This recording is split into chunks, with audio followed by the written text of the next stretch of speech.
I'm full deck. And I'm missing a few cards. Those are our setting names in the Sudoku community.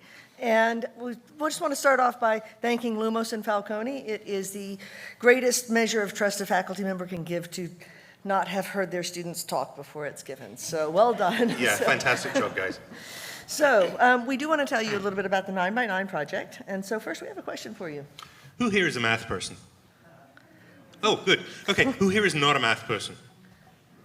Those of you who just put your hands up, do you like puzzles? Yes. Excellent. All right. So usually those kind of go together. The liking puzzles and the seeing yourself as a math person, especially if you like mathematically based puzzles. And one of the things about seeing yourself as a math person, there's three big components that we know from theory. There's interest, there's recognition, and there's performance competence, which is how well do you perform at the tasks. And puzzles, math puzzles, are often a big driver of the interest component there. Math class is not necessarily always the best place to inspire a love of mathematics.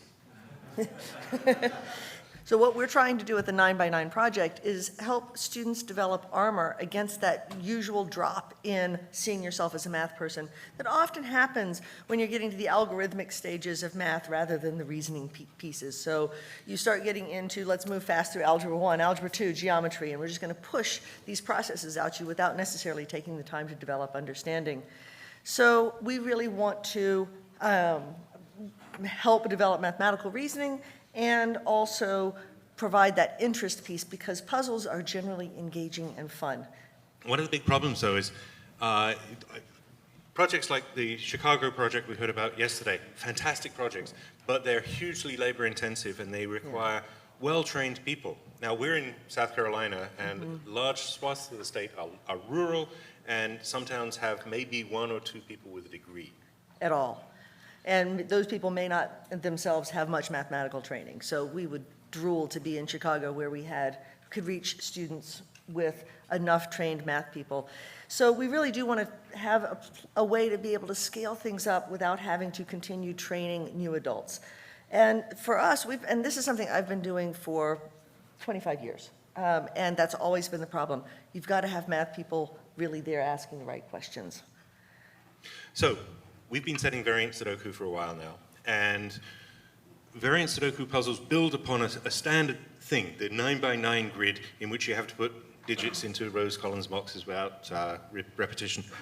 And variant Sudoku has some tweaks to this, but the tweaks are usually fairly small and fairly understandable, unless they're Penrose tiles. And so what we want to do is to get these puzzles into the hands of young people. Yeah, but not just the young people, because when we're trying to implement these, one of the things we do is we start with smaller puzzles. So not a full 9x9 grid, just like you saw Lumos and Falcone talking about, starting with 4x4 or 6x6 so you can get an idea of what's going on, and then scaling up.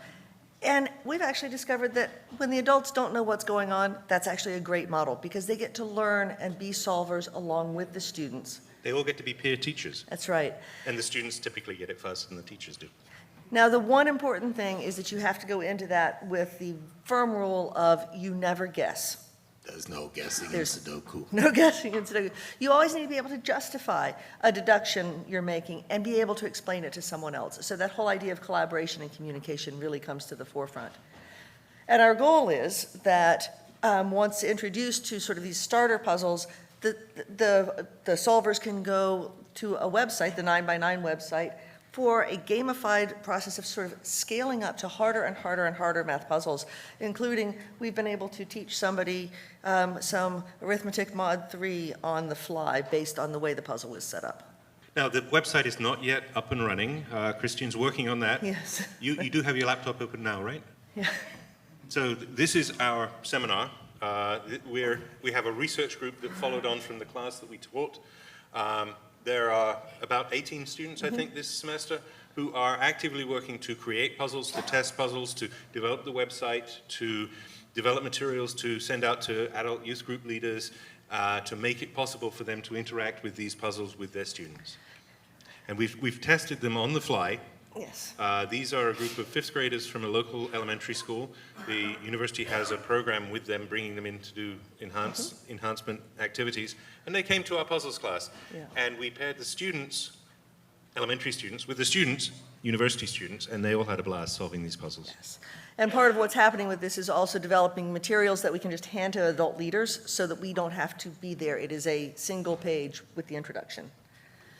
We're also looking at, we've got huge swaths of data of how people solve puzzles, and we're looking at how to analyze that data to try and understand whether a solution is a good solution, whether students are getting better at solving. So lots and lots of data to play with as well.